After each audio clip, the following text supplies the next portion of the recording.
If you want to understand how modern professional networks actually operate, you have to go back to the high school cafeteria. You can picture the room.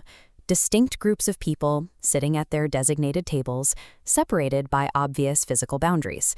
The rules in that room were entirely unspoken, yet understood by everyone. You knew exactly who belonged at the cool kids table, who was allowed to pull up a chair, and who was explicitly excluded from the conversation. We tell ourselves a specific story about those rigid social structures.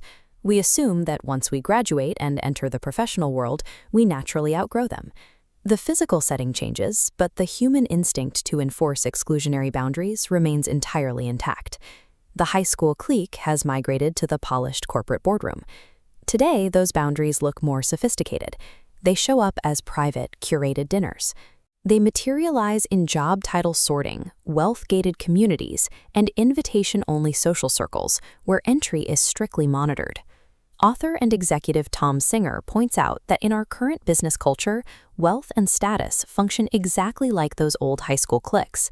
They are the primary filters dictating who gets access to power and who gets ignored. This creates what Singer calls the curation trap. We operate under the illusion that hyper-optimizing our professional networks will lead to better business outcomes. In practice, building a perfectly curated room just builds an inescapable echo chamber. Today, professionals want every gathering heavily optimized. The goal is to guarantee an immediate return on investment, or ROI, by ensuring the room contains only the right people. This logic model shows the mechanical flaw of that optimization. Watch how these distinct groups slowly segregate. This hyper-curation results in an invisible organizational vacuum. Leaders spend their days listening sideways to their peers, completely deaf to the daily reality of their own operations.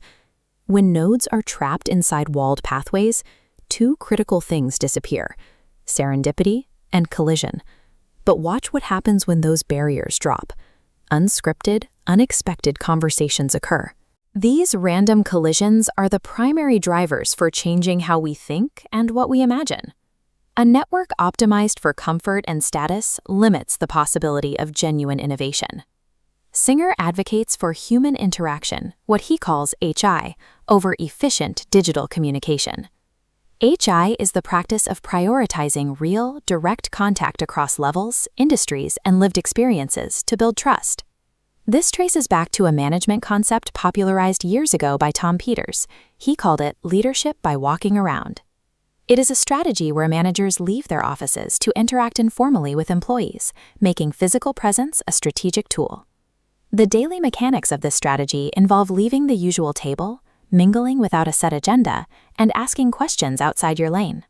Healthy organizational cultures grow through deliberate accessibility and chance interactions in the hallways, rather than through isolated top-down strategy. We have an outdated definition of leadership that centers on protecting exclusive access and hoarding status.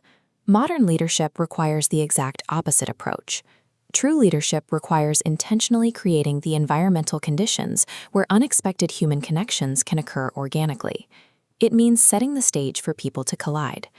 Human nature naturally leans towards sorting into exclusive, comfortable groups. We like being around people who reflect our own experiences. The strongest leaders recognize this instinct and actively dismantle it. Institutional power grows by lowering boundaries and inviting people in, rather than hoarding access. Take a hard look at your own professional circles and ask yourself 3 questions. Who is at your table? Who never gets invited? And who have you stopped noticing? Recognizing these specific blind spots is the mandatory first step in breaking out of a curated echo chamber. Strong communities and enduring companies thrive by constantly pulling up more chairs.